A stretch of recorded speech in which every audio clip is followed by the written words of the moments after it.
जय हिंद। वेलकम आपका हमारे online platform learning with aspirants पे। तो हम राजस्थान का इतिहास पढ़ रहे थे, राजस्थान का इतिहास नए जिलों के संदर्भ में। और अगर आपने उसकी जो पिछली क्लासेस नहीं देखी तो इस वीडियो के डिस्क्रिप्शन बॉक्स में या प्लेलिस्ट में जाके आप देख सकते हैं। राजस्थान क्लास फर्स्ट टॉपिक से फर्स्ट टॉपिक चल रहा था हमारा राजस्थान इतिहास के प्रमुख स्रोत, यानी कि राजस्थान के इतिहास के बारे में जो जानकारी मिलती है उसके प्रमुख स्रोत। और लगभग एग्जाम में इन सारे उसमें आते हैं शिलालेख, अभिलेख, मुद्राभिलेख वगैरह, सिक्के जो भी है उसमें लगभग एक इन शिलालेखों से आ जाता है। शिलालेखों में कुछ इंपोर्टेंट शिलालेख है जैसे मानमोरी वगैरह का शिलालेख है, कीर्ति स्तंभ वगैरह है। इन सब की बात अभी हम करेंगे, कंप्लीट पूरे शिलालेखों की बात करेंगे। उस कड़ी में हमने लगभग अभी 15 शिलालेख पढ़ चुके थे। अभी आज हम 16वें शिलालेख की बात करते हैं। 16वां शिलालेख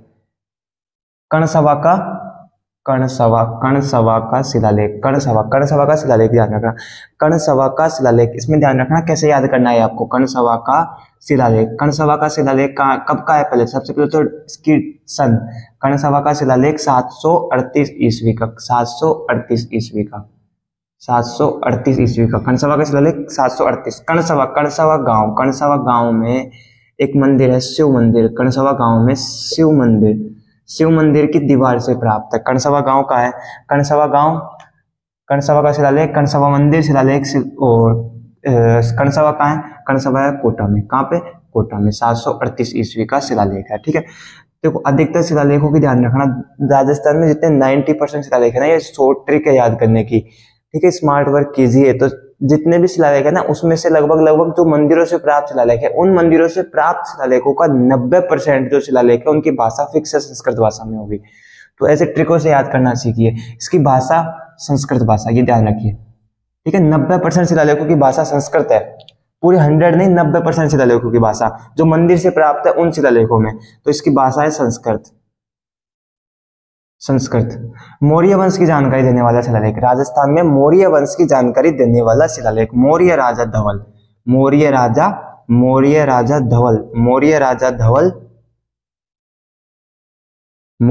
धवल के बारे में जानकारी देने वाला शिलालेख।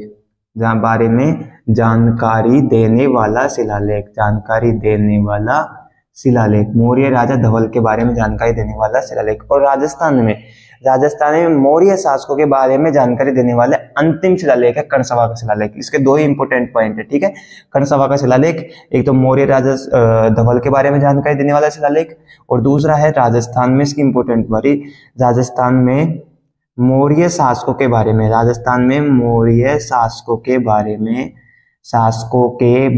जानकारी देने वाला अंतिम शिलालेख।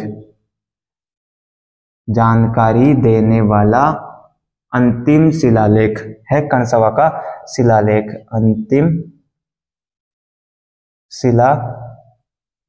ध्यान रखा, कर्णसभा का शिलालेख 738 ईस्वी का शिव मंदिर से प्राप्त। कर्णसभा में शिव मंदिर है, शिव मंदिर की दीवार से प्राप्त है। कोटा में कर्णसभा, संस्कृत भाषा में। और मौर्य राजा धवल के बारे में जानकारी देने वाला शिलालेख है। राजस्थान में मौर्य शासकों के बारे में अंतिम जानकारी देने वाला शिलालेख है कर्णसभा का शिलालेख। अब इससे नेक्स्ट बात करते हैं हम 17 नंबर के शिलालेख, बुच्चकला के शिलालेख की। तो अगला शिलालेख है बुच्चकला का शिलालेख। बुच्चकला का शिलालेख कब का है? सबसे पहले बुच्चकला के शिलालेख की सन है 815 ईस्वी का। कब का? 815 ईस्वी का। बुच्चकला के शिलालेख की भाषा और लिपि। भाषा संस्कृत। बुच्चकला के शिलालेख की भाषा संस्कृत। लिपि है उत्तरी भारत की लिपि। उत्तरी भारत की लिपि। प्रतिहार शासकों की जानकारी देने वाला शिलालेख। प्रतिहार शासकों की जानकारी। प्रतिहार शासकों की जानकारी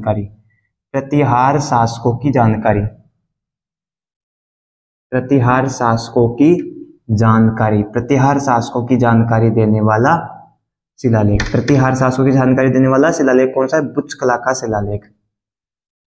वैसे बुच्चकला है कहाँ? बुच्चकला का शिलालेख है कहाँ? बुच्चकला गांव। बुच्चकला का शिलालेख है बुच्चकला गांव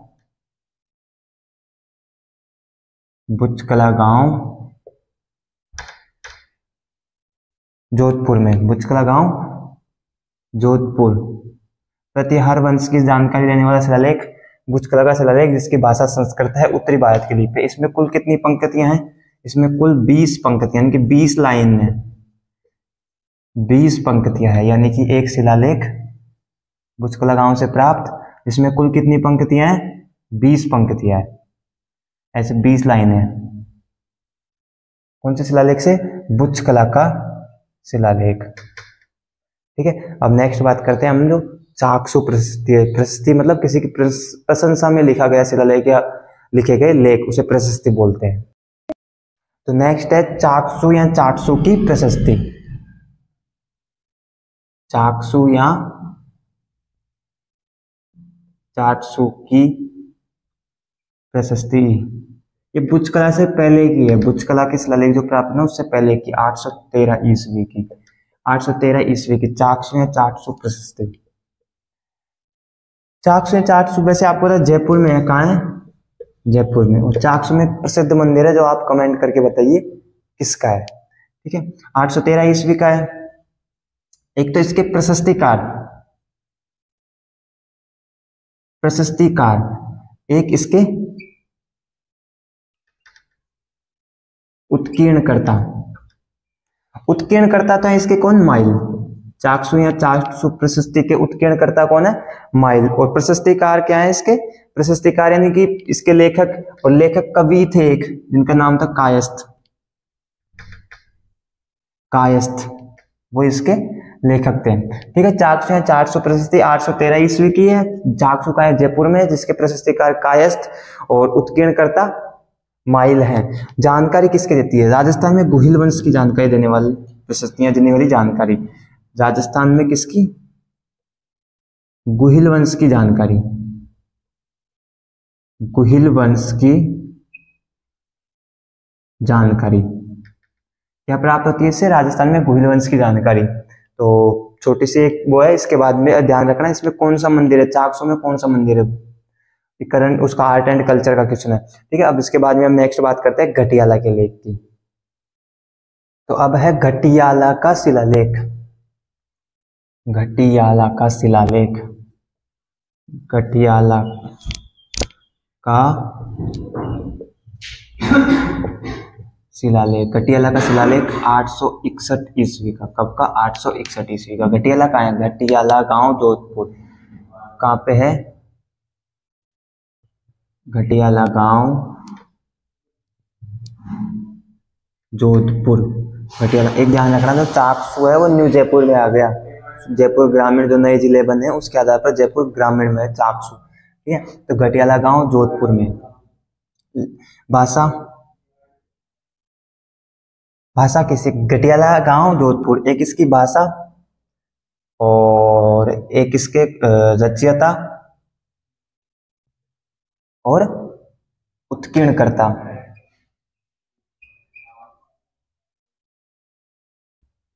उत्कीर्णकर्ता, रचयिता और भाषा। घटियाला गांव जोधपुर में प्राप्त घटियाला शिलालेख। ठीक है, भाषा इसकी संस्कृत व प्राकृत। कौन सी? संस्कृत है वैसे तो, लेकिन साथ में प्राकृत भाषा भी है, संस्कृत एंड प्राकृत। इसके जो रचयिता है वो मृग नामक ब्राह्मण, मृग नामक ब्राह्मण। रचयिता कौन है? मृग नामक ब्राह्मण। और जो उत्कीर्णकर्ता है वो है कृष्णेश्वर, कृष्णेश्वर। उत्कीर्णकर्ता कृष्णेश्वर। जानकारी क्या प्रदान करता है? जानकारी प्रदान करता है प्रतिहार शासक कक्कुक के बारे में। एक तो ध्यान रखना, प्रतिहार शासक, एक तो प्रतिहार वंश व राजा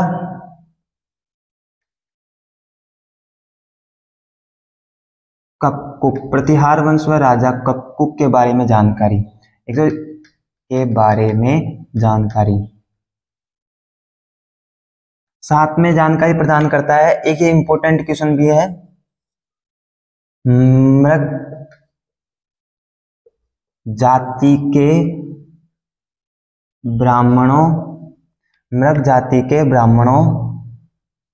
के बारे में जानकारी प्रदान करने वाला शिलालेख, के बारे में जानकारी प्रदान करने वाला शिलालेख, लेख या शिलालेख। घटियाला का शिलालेख 861 ईस्वी का, घटियाला जोधपुर में है। संस्कृत भाषा में रचित है, संस्कृत और प्राकृत भाषा में, जिसके रचयिता है मृग नामक ब्राह्मण। प्रशस्तिकार है उनके, प्रशस्तिकार या उत्कीर्णकर्ता कौन है? कृष्णेश्वर। प्रशस्तिकार या उत्कीर्णकर्ता कौन है? कृष्णेश्वर। प्रतिहार शासक कक्कुक के बारे में जानकारी मिलती है उसमें, और प्रतिहार वंश में राजा कक्कुक के बारे में जानकारी मिलती है। इसको उत्कीर्ण करवाया भी किसने करवाया था? उत्कीर्ण करवाया था कक्कुक ने। तो राजा है कक्कुक, उनके बारे में जानकारी मिलती है, तो मतलब उत्कीर्ण भी वही कराएगा। ठीक है, उत्कीर्ण किसने करवाया था? राजा कक्कुक ने। ठीक है, 861 ईस्वी का शिलालेख घटियाला गांव जोधपुर से प्राप्त है, जिसके संस्कृत और प्राकृत भाषा है। उत्कीर्ण करता है इसके रचयिता है प्रशस्तिकार। उत्कीर्ण करता है प्रशस्तिकार कौन है? कृष्णेश्वर। प्रशस्तिकार कौन है? कृष्णेश्वर। प्रतिहार वंश राजा कक्कुक के बारे में जानकारी प्रदान करने वाला शिलालेख। मृग जाति के ब्राह्मणों के बारे में जानकारी देने वाला शिलालेख। ठीक है, सबसे इंपॉर्टेंट पॉइंट इसका यही है कि मृग जाति के ब्राह्मणों के बारे में जानकारी देने वाला शिलालेख। राजस्थान में मृग जाति के ब्राह्मणों के बारे में जानकारी देने वाला शिलालेख कौन सा है? घटियाला का शिलालेख जोधपुर। अब हम चलते हैं जोधपुर से उदयपुर। तो अभी नेक्स्ट है हमारी सारनेश्वर प्रशस्ति है, सारनाथ प्रशस्ति। अब देखिए एक चीज ध्यान रखना, लिखो सारनेश्वर प्रशस्ति, सारनेश्वर प्रशस्ति या सारनाथ प्रशस्ति। सारनेश्वर प्रशस्ति या सारनाथ प्रशस्ति कब की है? 953 ईस्वी की। कब की? 953। अब शब्दों को ध्यान रखिए, शब्दों पे ध्यान रखिए। सांड किसे बोलते हैं हम? सांड किसे बोलते हैं? नंदी को। ठीक है, तो यहां से पॉइंट लेके सारनेश्वर प्रशस्ति या सारनाथ प्रशस्ति, सारनेश्वर या सारनाथ, आहरनगर में सारनेश्वर मंदिर उदयपुर। सारनेश्वर मंदिर उदयपुर। सारनेश्वर किसका मंदिर है? भगवान शिव का, भगवान शिव का। सारनेश्वर मंदिर उदयपुर। सारनाथ मतलब नंदी किसकी सवारी है? भगवान शिव की। तो भगवान शिव का सारनाथ मंदिर आर्ट एंड कल्चर का क्वेश्चन कहाँ पे स्थित है? 953 ईस्वी का भगवान शिव का मंदिर उदयपुर में स्थित है। ठीक है, यहाँ मंदिर की दीवार से प्राप्त, मंदिर की दीवार से प्राप्त सारनेश्वर या सारनाथ मंदिर प्रशस्ति है। शिव, भगवान शिव का सारनेश्वर मंदिर उसकी दीवार से प्राप्त है। ठीक है, इसके भाषा, अब वही मंदिर से प्राप्त, तो भाषा संस्कृत। लिपि, यहां पे थोड़ा ध्यान रखना लिपि का। लिपि कौन सी है? नागरी। लिपि कौन सी है? नागरी लिपि। प्रशस्ति, इसके प्रशस्तिकार कौन है? कायस्थ व वेलक। प्रशस्तिकार कौन है? प्रशस्तिकार कौन है? कायस्थ व वेलक। प्रशस्तिकार कौन है? कायस्थपाल और वेलक। आहरनगर को, इसका पॉइंट, आहरनगर को ताम्रवती की राजधानी बताया। आहरनगर को किसकी? ताम्रवती की राजधानी बताया। इसमें किस पर कौन सी प्रशस्ति में? सारनेश्वर प्रशस्ति में। साथ में एक पॉइंट और, जो ये आहरनगर से जितनी भी प्रशस्तियां प्राप्त है, आहरनगर से जो भी प्रशस्तियां प्राप्त है, उनमें पूर्णतया सुरक्षित प्रशस्ति है। पूर्णतया सुरक्षित प्रशस्ति, पूर्णतया सुरक्षित प्रशस्ति। ठीक है, सारनेश्वर में सारनाथ प्रशस्ति 953। सारनाथ मंदिर है नंदी का मंदिर। नंदी का मंदिर कहाँ हो सकता है? भगवान शिव के मंदिर में, ओनली 4। तो जानकारी कहाँ से मिलती है? सारनेश्वर मंदिर उदयपुर से प्राप्त होती है। 953 ईस्वी का शिलालेख है, जिसकी मंदिर से प्राप्त है। तो भाषा कंफर्म संस्कृत है। ठीक है, लिपि नागरी लिपि। प्रशस्तिकार कौन है इसके? कायस्थपाल या वेलक। और आहरनगर से इसकी जानकारी मिलती है। एक तो आहरनगर को ताम्रवती की राजधानी बताया है, और साथ में आहरनगर को पूर्णतया सुरक्षित बताया। अब इसके बारे इसमें इस प्रशस्ति में क्या क्या जानकारी मिलती है? तो उदयपुर मेवाड़, और उदयपुर मेवाड़ में किसने शासन किया था? गुहिल वंश ने। तो किसके बारे में जानकारी मिलती है? गुहिल शासक अल्लट। गुहिल शासक अल्लट के बारे में जानकारी मिलती है। गुहिल शासक अल्लट के बारे में जानकारी। गुहिल शासक अल्लट। ठीक है, अल्लट की मां का नाम, अल्लट की माता का नाम था महालक्ष्मी। अल्लट की माता का नाम महालक्ष्मी, पिता का नाम था नरवाहन। क्या था? नरवाहन। पिता का नाम क्या था? नरवाहन। जो सारनाथ या सारनेश्वर प्रशस्ति है 953 ईस्वी की, कहाँ पे? मेवाड़ उदयपुर में। कहाँ पे? मेवाड़ उदयपुर में। गुहिल शासक अल्लट के बारे में जानकारी प्राप्त करने वाला शिलालेख। इसके बाद में जानकारी मिलती है, जो महत्वपूर्ण जानकारी है, अल्लट व उसके मंत्रिमंडल के पदों का उल्लेख मिलता है। इसमें क्या मिलता है? अल्लट व उसके मंत्रिमंडल पदों का उल्लेख। ठीक है, अल्लट के बारे में जानकारी मिलती है। नेक्स्ट पॉइंट, अल्लट, राजा अल्लट द्वारा जो उसका नवीन प्रधान, राजा अल्लट द्वारा प्रधान नवीन मंत्रिमंडल का उल्लेख। और साथ में ध्यान रखना, सर्वप्रथम राजस्थान में प्रचलित सर्वप्रथम नौकरशाही का उल्लेख। राजस्थान में प्रचलित सर्वप्रथम नौकरशाही का उल्लेख। और किसके द्वारा चालू की गई थी? राजा अल्लट द्वारा। सर्वप्रथम नौकरशाही का उल्लेख किससे शिलालेख से प्राप्त होता है? नौकरशाही का उल्लेख किससे? सारनाथ या सारनाथ प्रशस्ति से। ठीक है, 953 ईस्वी की प्रशस्ति सारनाथ या सारनेश्वर, जिसकी भाषा संस्कृत है, लिपि नागरी लिपि है। सारनेश्वर मंदिर उदयपुर की दीवार से प्राप्त है। प्रशस्तिकार कायस्थ और वेलक है। प्रशस्तिकार कौन है? कायस्थ वेलक। गुहिल शासक राजा अल्लट के बारे में जानकारी प्रदान करने वाला शिलालेख। ठीक है, जिसमें अल्लट की मां का नाम महालक्ष्मी बताया गया है और पिता का नाम नरवाहन बताया गया है। राजस्थान में प्रचलित सर्वप्रथम नौकरशाही, राजस्थान में प्रचलित सर्वप्रथम नौकरशाही के बारे में जानकारी प्रदान करने वाला सारनाथ का शिलालेख। ठीक है, उदयपुर के शिव मंदिर से प्राप्त 953 ईस्वी का सारनाथ शिलालेख या सारनाथ प्रशस्ति। अब नेक्स्ट हम बात करते हैं किसकी? आदिवराह का शिलालेख। कौन सा? आदिवराह का शिलालेख 994 ईस्वी। आदिवराह का शिलालेख 994 ईस्वी। ठीक है, आदिवराह का शिलालेख 994 ईस्वी है। कहाँ पे? आदिवराह का शिलालेख आहड़नगर में। आहड़नगर में, आहड़नगर में, आहड़नगर में कहाँ पे? भगवान शिव का एक मंदिर है, आदिवराह का मंदिर। तो ये कल्चर का क्वेश्चन भी यहाँ से क्लियर है। आदिवराह का मंदिर कहाँ है? उदयपुर। आदिवराह का मंदिर, उसकी दीवार से प्राप्त, आदिवराह का मंदिर उदयपुर, उसकी दीवार से प्राप्त शिलालेख आदिवराह का शिलालेख। भाषा और लिपि, वही जो पॉइंट मैंने पहले बताया था वही। अगर किसी मंदिर की शिलालेख से प्राप्त है, कोई मंदिर की दीवार से प्राप्त शिलालेख है, संस्कृत भाषा। लिपि ब्राह्मी।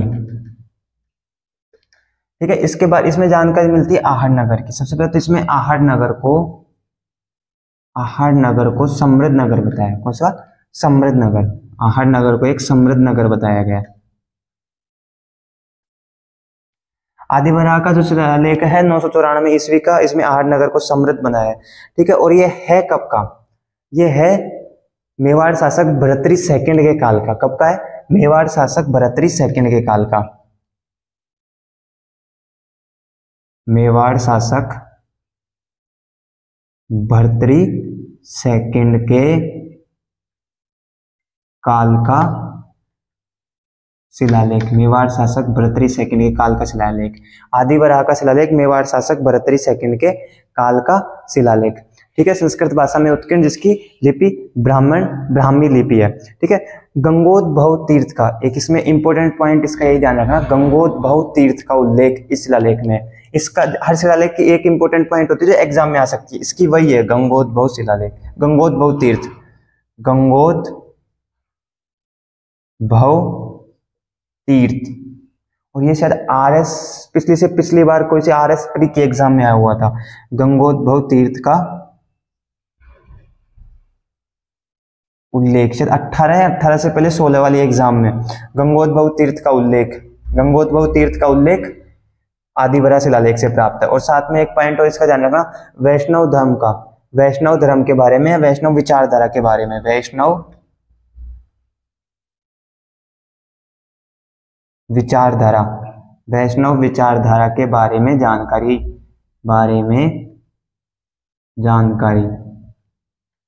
ठीक है, आदि वराह का शिलालेख 953 ईस्वी का, 994 ईस्वी का आदि वराह का शिलालेख आहरनगर उदयपुर से प्राप्त है, जिसकी भाषा संस्कृत है, लिपि ब्राह्मी लिपि में। आहरनगर को समृद्ध नगर बताने वाला शिलालेख। और इंपॉर्टेंट पॉइंट, गंगोद्भव तीर्थ का उल्लेख, गंगोद्भव तीर्थ का उल्लेख करने वाला शिलालेख आदि वराह का शिलालेख।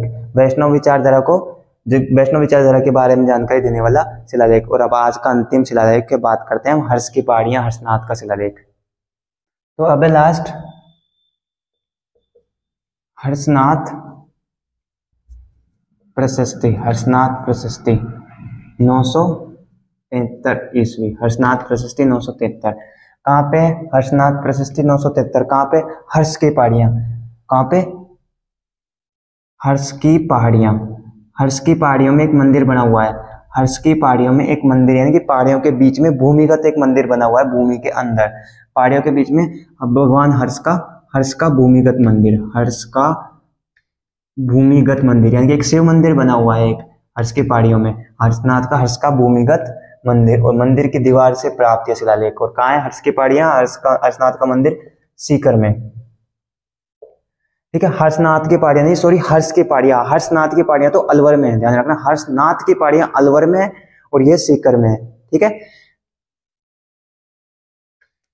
अल्लट के बारे में, राजा अल्लट के बारे में जानकारी देने वाला शिलालेख, राजा अल्लट के बारे में, राजा अल्लट के बारे में जानकारी देने वाला, राजा अल्लट के बारे में जानकारी देने वाला शिलालेख, देने वाला, राजा अल्लट के बारे में जानकारी देने वाला शिलालेख। तो राजा अल्लट के बारे में, राजा अल्लट के बारे में जानकारी मिलती है कि किसका मंदिर? हर्षनाथ का मंदिर। हर्षनाथ के मंदिर का निर्माण किसके काल में हुआ था? हर्षनाथ मंदिर के निर्माण, हर्षनाथ मंदिर का निर्माण, ठीक है, राजा अल्लट के काल में। इसके बाद में कहा गया है कि जो वागड़ प्रदेश है, वागड़ प्रदेश, वागड़ प्रदेश जो डूंगरपुर वाला है, वागड़ प्रदेश को वारगढ़ प्रदेश,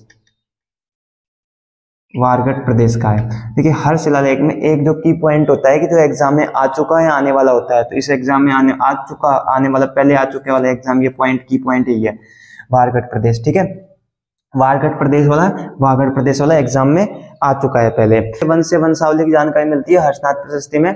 कौन से वंश की जानकारी मिलती है? चौहान वंश, चौहान वंश की जानकारी है, चौहान वंश की वंशावली की जानकारी, चौहान वंश की,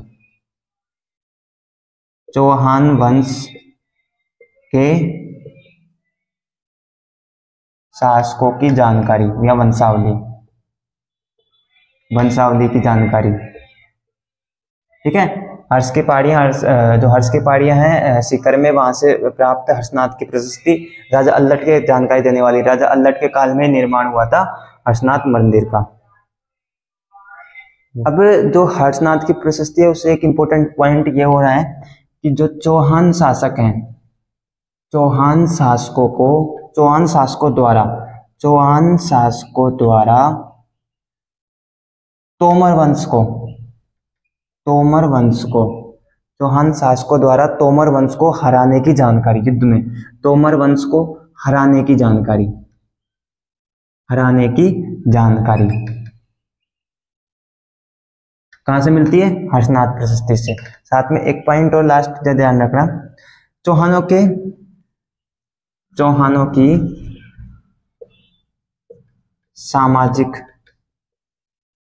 सामाजिक